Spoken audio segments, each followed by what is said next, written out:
Bom dia, meus queridos irmãos. Eu agradeço à Academia Maçônica de Letras de Rondônia a oportunidade de participar para o tempo de estudos com o tema Beleza e a Relação Numérica.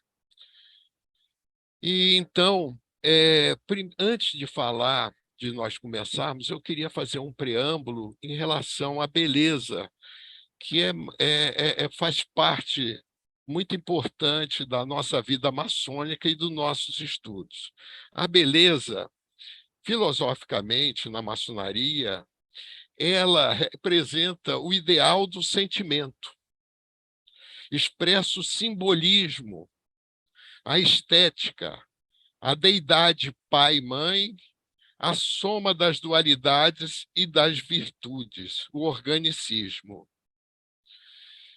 E a parte numérica, que é a parte mais importante na vida humana, até porque a gente tem uma ideia errada, às vezes, em pensar que a- os- a- as primeiras escritas elas não foram de texto nem frase, elas foram de números, porque os sumérios, há 7.000 anos, 10.000 anos, nos primeiros assentamentos entre os rios Tigre e Eufrates, eles plantavam, eram plantadores e tinha a colheita. E todos esses registros eram feitos naqueles tijolos de argila na escrita cuneiforme. Essa é a primeira relação dos números com os homens. É claro que mais tarde isso evoluiu para diversas indicações e representações. Então, segundo o filósofo Immanuel Kant, de 1724 a 1804, no ordenamento do seu pensamento, na crítica do juízo, ele diz: os valores de beleza presentes na obra de arte igualmente nos oferecem uma espécie de reconciliação entre a razão e a imaginação, já que na contemplação estética a bela aparência que admiramos parece inteiramente perpetrada dos valores de espírito. Acontece o seguinte, Kant, ele quer falar em relação, dizer que o belo é a parte filosófica da arte, é uma crítica, é do juízo, da razão, a bela aparência é a evolução, emoção transmitida. Ou seja, quando eu era professor lá na Faculdade Federal, na arquitetura, de História da Arte, eu sempre dizia para os alunos que entravam, qual é a diferença entre um objeto comum e um objeto consagrado como um objeto, um quadro, uma representação de estatuária? É muito simples. É a quantidade de emoção que ela transmite.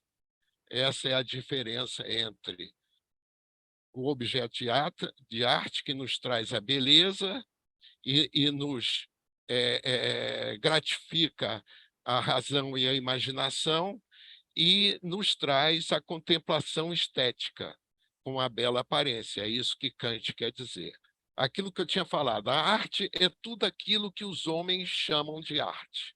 Sendo assim, o belo é tudo aquilo que os homens chamam de belo. Humberto Eco. Considera-se a arte a quantidade de emoção que ela transmite. Essa emoção pode ser o prazer estético ou a negação desse prazer. A proporção áurea, ou número de ouro, ou número áureo, seção áurea, ou razão divina, ou divina proporção, ou proporção de ouro, é uma constante real, algébrica e racional, que na antiguidade era usada pelos gregos e indianos e é nomeada em homenagem ao escultor do classicismo grego Fídias, denominado Φ. É diferente do número π, que é igual a 3,1416, da geometria, e que representa a razão constante entre o perímetro de qualquer circunferência e o seu diâmetro.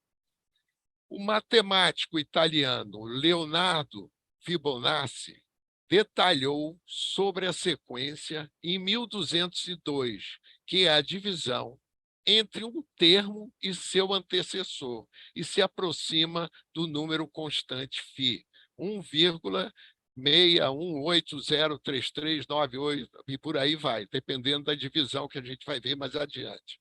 A sequência acontece quando os algarismos seguem a soma dos seus dois antecessores. 0, seguinte, 1, depois. A soma dos antecessores, 0 com mais 1 igual a 1. Prosseguindo, 1 mais 1 igual a 2. 2 mais 1 igual a 3.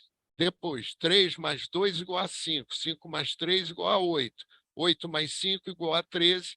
13 mais 8 igual a 21, e por aí vai. E assim adiante, e quanto mais avança na série, mais perto fica. 8 quintos igual a 1,6. 89 avos de 55 igual a 1,618, da razão áurea ou da extrema razão. Existe dentro dessa evolução a construção da espiral equiangular de 4 centros. A figura à esquerda, ela demonstra os valores dos raios para formar essa figura que ordena vários objetos e vegetais e animais na natureza. Então, a figura da esquerda, a gente tem o primeiro raio, o segundo também 1, o terceiro 2, 3 e 5, formando essa espiral dessa figura. À direita, nós temos uma concha que acompanha esse design de acordo com esses raios, comprovando esse grande poder desses números. O número φ e as pirâmides do Egito. Há diversas teorias sobre as construções das famosas pirâmides do Egito. Alguns estudos apontam a presença de φ em relação à base e à sua altura, além da distância entre os blocos. Aqui vocês podem ver à direita a figura e essa relação em relação à inclinação dos 4 triângulos que compõem a pirâmide, que é a construção mais estável que existe na construção humana. Por isso é que diversos povos primitivos, a primeira construção era uma pirâmide. A gente vê isso nos egípcios, nos babilônios, nos astecas, nos maias, nos incas. É a construção mais estável que existe dentro da engenharia. Pitágoras. A escola grega de Pitágoras estudou e observou muitas relações e modelos numéricos que apareciam na natureza, e a beleza, a estética, a harmonia musical e outros, mas provavelmente a mais importante é a razão áurea, ou a razão divina, ou a proporção divina.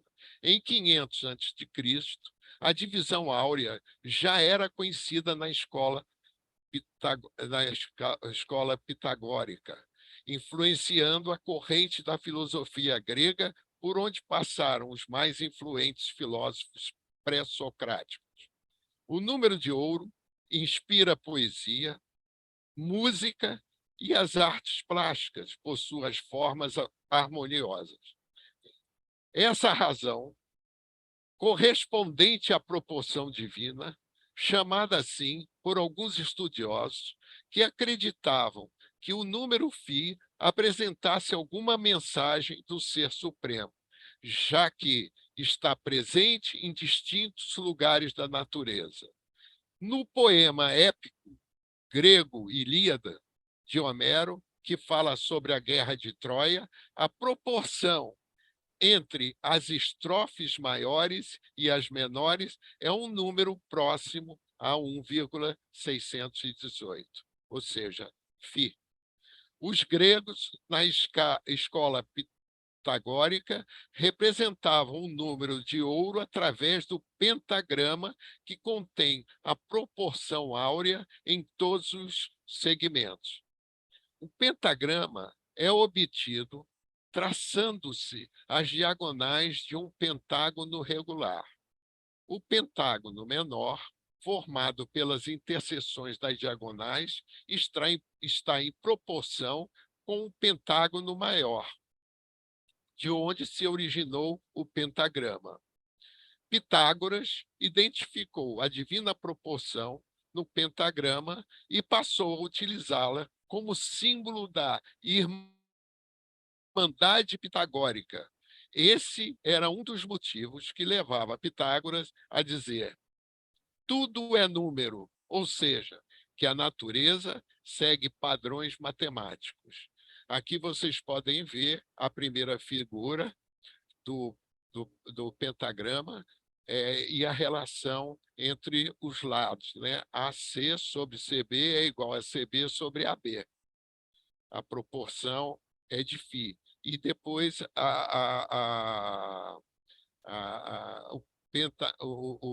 o pentágono menor à direita, formado pela interseção das diagonais, que é o símbolo da Irmandade Pitagórica. Durante anos, o homem procurou a beleza perfeita, a proporção ideal. O grego Eudoxos de Cnídos, 410 a.C., matemático e estudando a teoria das proporções, estabeleceu as propriedades do retângulo áureo, ou retângulo de ouro. Existem algumas teorias que esse retângulo deveria ser o retângulo da base do nosso tempo, que é justamente o retângulo áureo, onde seriam erguidos a sala, o templo principal dos nossos templos. A divisão de um segmento em razão áureo está solucionada no livro Elementos, escrito por volta de 300 a.C., pelo matemático Euclides, o pai da geometria.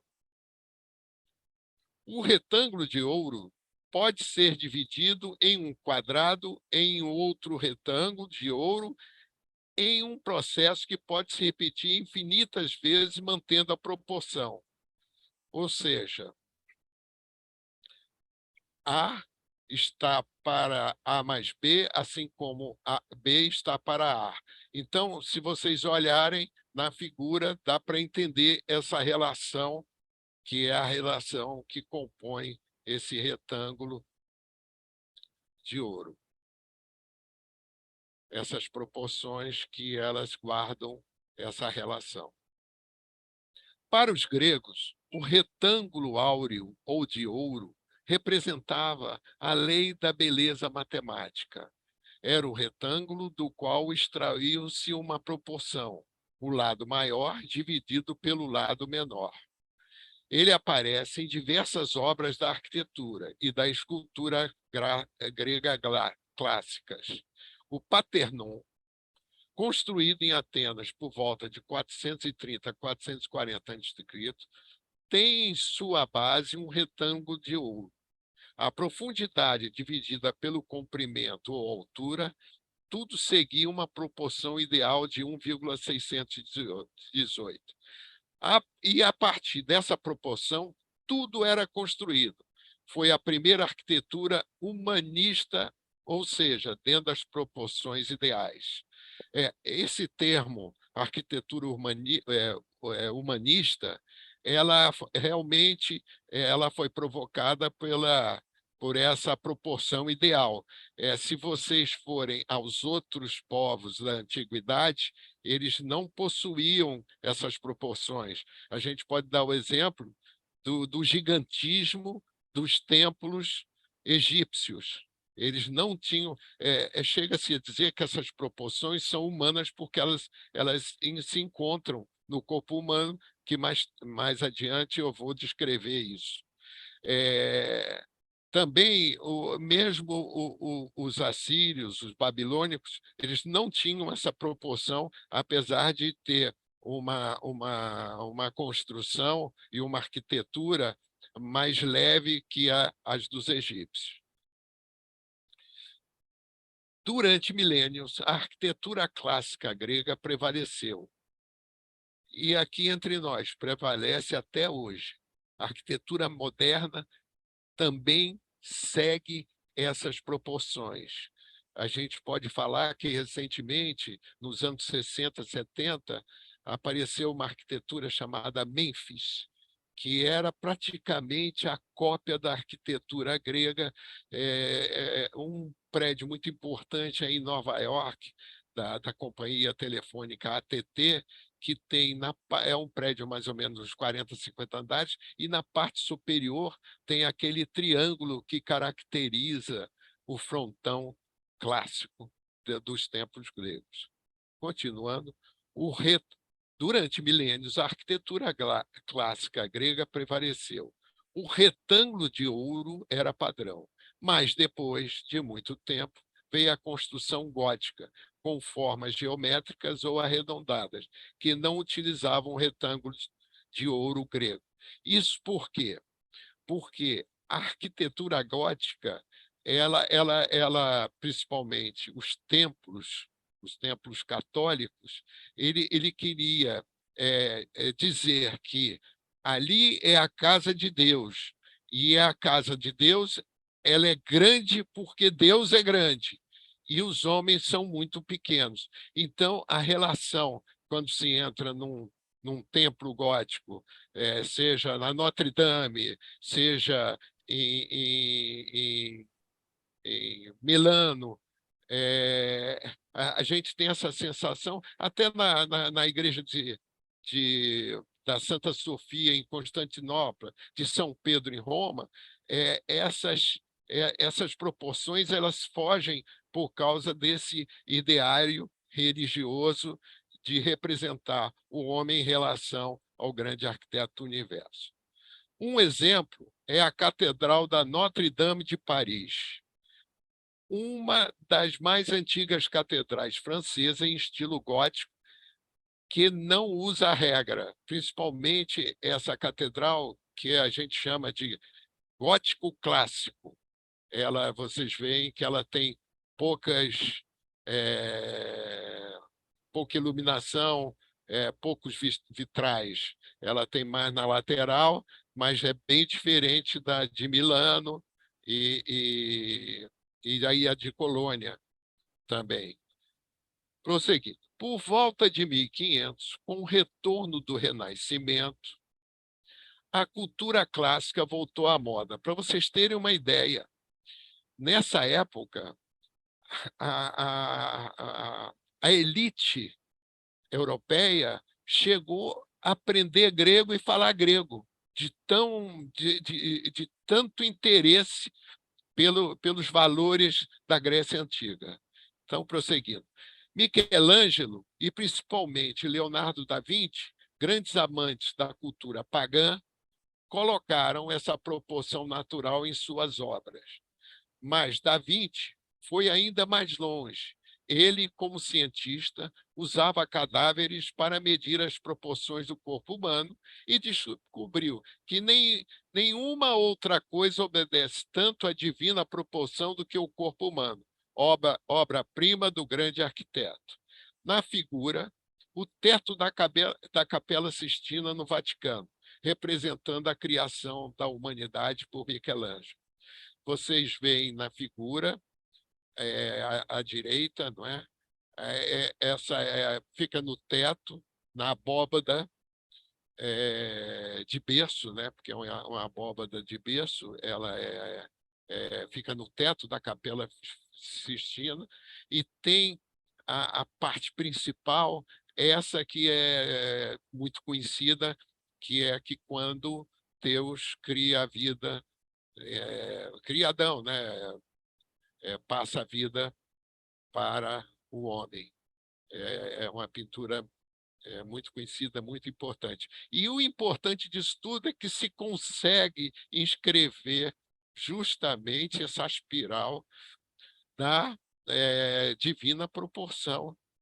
Nós vamos ver isso mais adiante em outras obras. O homem vitruviano, ou Homem de Vitrúvio, é um desenho de Leonardo da Vinci, 1452-1519, que foi produzido em 1490, durante o Renascimento. Ele representa o ideal clássico de beleza, equilíbrio, harmonia das formas e perfeição das proporções. As proporções do corpo humano são consideradas divinas, desde a cabeça às pontas dos pés. É possível se aproximar do número de ouro, calculando, por exemplo, a divisão da sua altura pela medida do umbigo até o chão. Cada osso do corpo humano é regido pela divina proporção. Teria o Ser Supremo, usando o seu conceito maior de beleza, em sua maior criação, feita à sua imagem e semelhança. Aí, à direita, vocês veem uma radiografia de uma mão humana, e então a proporção que a gente está falando. Ela acontece da ponta do, dos dedos da mão, todo o corpo, os braços, tudo. E à direita, essa figura de Leonardo da Vinci, que a princípio ele copiou de Vitrúvio, que era um arquiteto do primeiro século depois de Cristo, um arquiteto romano. é, Ele tinha 4 livros da arquitetura. Então, num desses livros tem essa figura humana na qual descreve essas medidas em que Leonardo pesquisou e descobriu que existe essa proporção em todo o corpo humano. Da Vinci pintou o quadro A Mona Lisa, utilizando a proporção áurea em diversos aspectos da obra. Por trás de seus belos traços, nas imagens, as aspirais áureas começam de diversos espaços, alinhando as linhas na imagem de Mona Lisa. Então, eles conseguem inscrever a espiral. Filosoficamente, eu acho que isso está dentro do ser humano. Nós vamos ver mais adiante que a nossa vida ela é regida por essas figuras e essas proporções, não só no nosso corpo, mas também ao nosso redor, nos objetos e no que nós criamos. Então, na figura de Mona Lisa, a gente vê primeiro a inscrição da espiral, né? E à direita, ele tira umas proporções de algumas distâncias em relação ao rosto. E é muito curioso, mas é natural. Do mesmo jeito, eu vou fazer um comentário de um livro até de um dentista mineiro. Eu tenho aqui na minha biblioteca, que eu já li. É muito interessante porque Leonardo da Vinci, juntamente com os outros pintores do Renascimento, era até proibido pela igreja, isso era feito escondido, é, junto com Michelangelo e outros, eles abriam os corpos para verificar, para poder saber como é que dava o acabamento na pele de músculos e ossos, como era essa construção humana. E, claro que eles abriram também a parte onde tem os órgãos, e essas figuras desses órgãos, por incrível que pareça, esse escritor, se alguém quiser depois, eu posso até olhar aqui e colocar no site. Vários detalhes, isso eu não vou mostrar nessa palestra, que eles copiavam fígado, coração, pulmões, ou seja, as curvas e as cores que compunham as figuras que eles pintavam eram praticamente cópias de órgãos humanos. Mas isso é natural, porque eu estou explicando, tentando provar essa maneira com que a obra é realizada e fica dentro desses parâmetros que a gente está exibindo e conversando. A música também traz o número de ouro. Há 13 notas cada oitava no piano, e existem artigos que relacionam composições de Mozart, Schubert, Beethoven, Sinfonia Quinta e Nona, à razão áurea. Beethoven, principalmente quando toca a quinta, tan, tan, tan, tan, tan, tan, tan, tan, tan, tan, isso já é a diferença do número de ouro. O clímax de músicas também é frequentemente encontrado aproximadamente no ponto Φ, 61,8% da canção. Então, vocês estão vendo aqui uma curva sonora do som mais baixo e do som mais alto. Essa relação ela é 61,8%, comprovando o uso também do número de ouro na música. Por exemplo, indícios da proporção áurea foram detectados no nível quântico, onde átomos magnéticos ligados entre si parecem vibrar em frequências descritas por Φ. Na escala macroscópica, a sequência Fibonacci e a proporção áurea descrevem as disposições naturais. A proporção não é exclusividade humana. A divisão entre o número de abelhas fêmeas e machos numa colmeia se aproxima de 1,618. Nas plantas, as sementes de um girassol, há uma série de espirais no sentido horário e anti-horário, que geralmente aparecem em números de Fibonacci sucessivos. Aqui à direita tem a espiral de um vegetal. Agora, é muito interessante essa figura, porque ela segue para um sentido e segue também na mesma espiral para o outro sentido. A natureza é muito sábia. E voltando a Fibonacci, ele chegou a esse estudo dos números. Ele tinha uma criação de coelhos. Então, coelho é uma criação que ela tem um crescimento, um aumento muito grande. E ele foi anotando dois coelhos tinham tantos filhotes coelhos.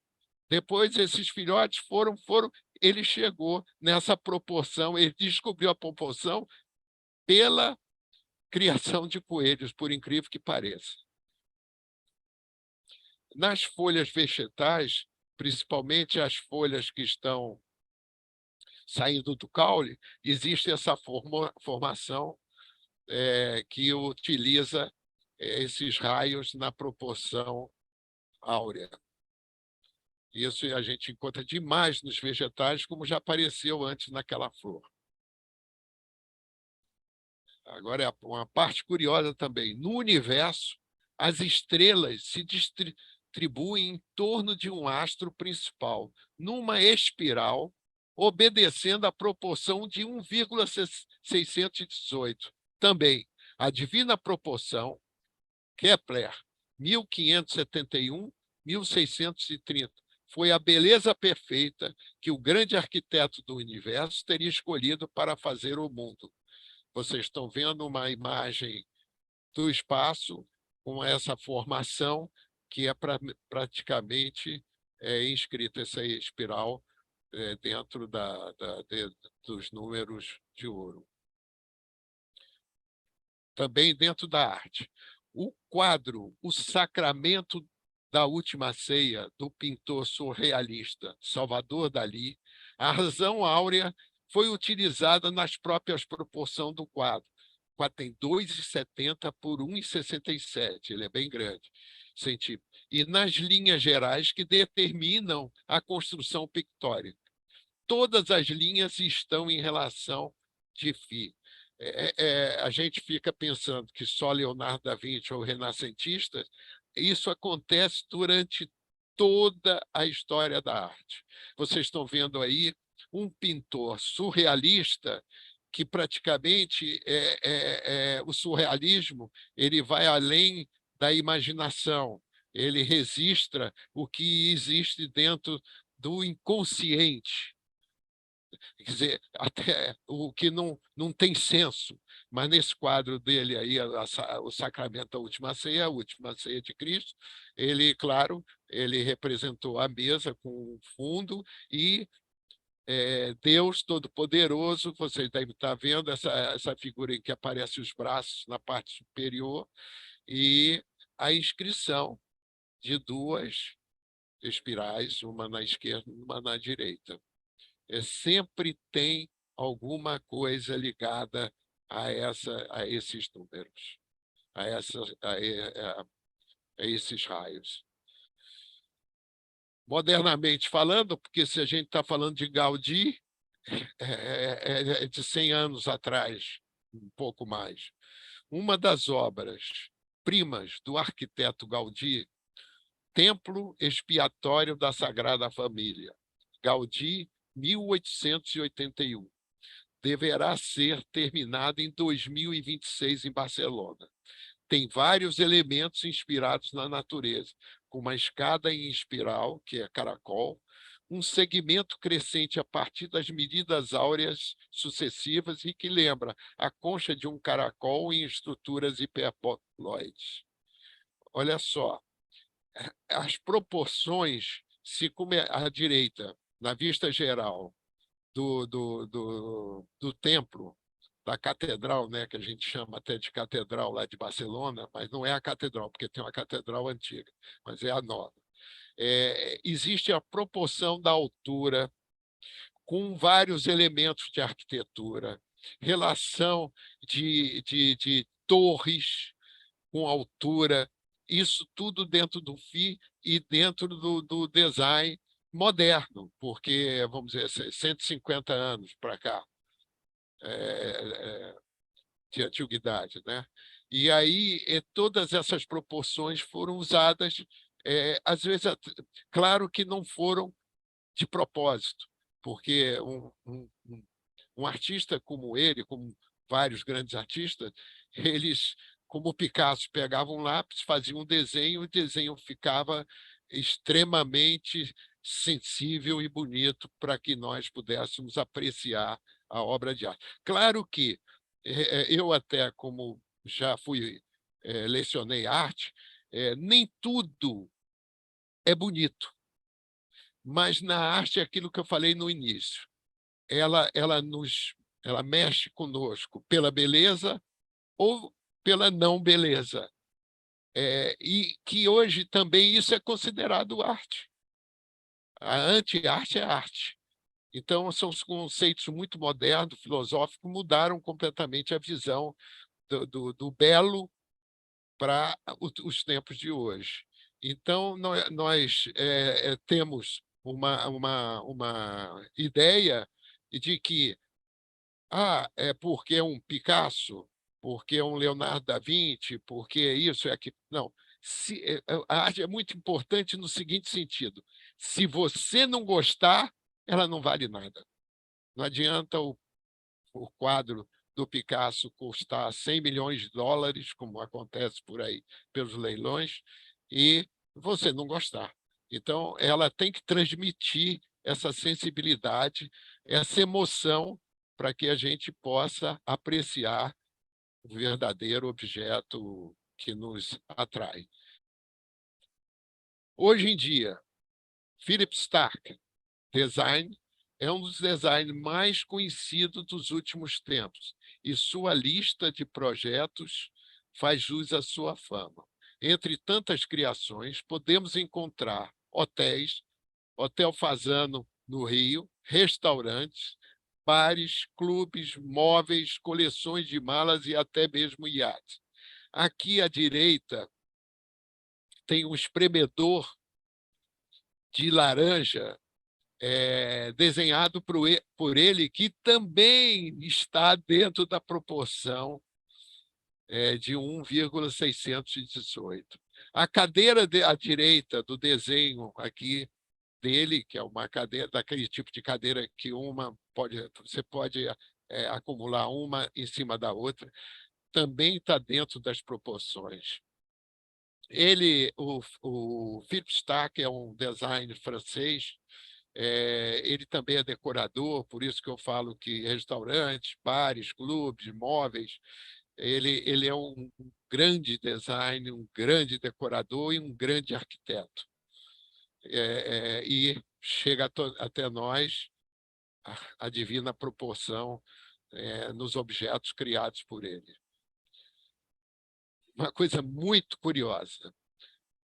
The Wave Principle, a sequência de Fibonacci, utilizada como base explicativa para a teoria criacionista denominada design inteligente, é defendida por especialistas do mercado financeiro para auxiliar na identificação de níveis estratégicos de operações. Em outras palavras, para calcular preços, perdas e lucros no mercado. O primeiro economista a abordar a proposta foi o americano Ralph Nelson Elliott, em The Wave Principle. Segundo Elliott, existem relações entre os picos e vales dos gráficos de flutuação de bolsa, que seguem razões numéricas semelhantes às razões entre dois números consecutivos da sequência de Fibonacci. Então, eu acho isso muito curioso, porque a relação desses volumes da venda de ações, existe uma relação com os números menores dentro da sequência. Já comprovada isso por um livro, por esse economista. Essa parte aqui eu acho importantíssima, porque essa é a nossa vivência atual. No design gráfico, a espiral de Fibonacci talvez seja a forma mais usada para criar uma leitura mais fluida dos elementos da imagem. Na diagramação de livros, por exemplo, o uso do retângulo áureo é usado para criar um espaçamento entre as bordas mais confortáveis para a leitura. Em todos os tempos, o retângulo áureo mostrou-se eficaz e harmonioso, para além de ser aplicado em objetos do dia a dia e muitas poucas vezes notamos que está presente o retângulo de ouro. Às vezes, os objetos podem parecer desconfortáveis ou simplesmente diferentes quando não se enquadrarem na divina proporção. É muito curioso a gente poder inscrever essa espiral dentro de telas, apresentações, também na computação gráfica. Né? O número de ouro segue fascinando pesquisadores e curiosos há mais de 20 anos, de 20 séculos, perdão. Até hoje, esta é considerada a proporção mais perfeita. Há os que acreditam que o número de ouro é a representação da beleza perfeita que o Ser Supremo teria usado para criar o mundo. Então, eu coloquei até, como eu já tinha comentado, uma planta, uma geometria sagrada do templo maçônico na espiral de Fibonacci. Eu quero agradecer aos irmãos a paciência de terem me escutado e peço desculpa por alguma falha, principalmente no início do meu equipamento aqui, que, graças a Deus, graças ao grande arquiteto, funcionou, e espero que vocês tenham ouvido e tenham gostado. Muito obrigado. É uma coisa muito importante a gente participar da Academia Maçônica de Letras de Rondônia. Agradecer ao irmão Carlos Alberto Paraguaçu Chaves, presidente da academia, ao irmão Vanderlei Coelho dos Santos, vice-presidente da academia, aos eminentes participantes da academia, ao venerável mestre, aos irmãos vigilantes, aos queridos irmãos e a todos os irmãos que me deram a honra de ser ouvido nesta honrosa loja virtual e participar dos trabalhos em prol dos progressos da humanidade com os irmãos que tiveram a sorte de terem passado pelo eclipse de luz na iniciação e souberam receber o renascimento de uma nova luz que traz a sabedoria, a ética, a tolerância, para em comunhão com a virtude e com o conhecimento poderem galgar os mais altos degraus da dignidade e da ética. Desde já, agradeço a todos e expressar o meu respeito pelos trabalhos desenvolvidos pela Academia Maçônica de Letras de Rondônia, os quais tive a honra de assistir e participar em diversos trabalhos. Muito obrigado e bom dia a todos e que tenham um excelente fim de semana.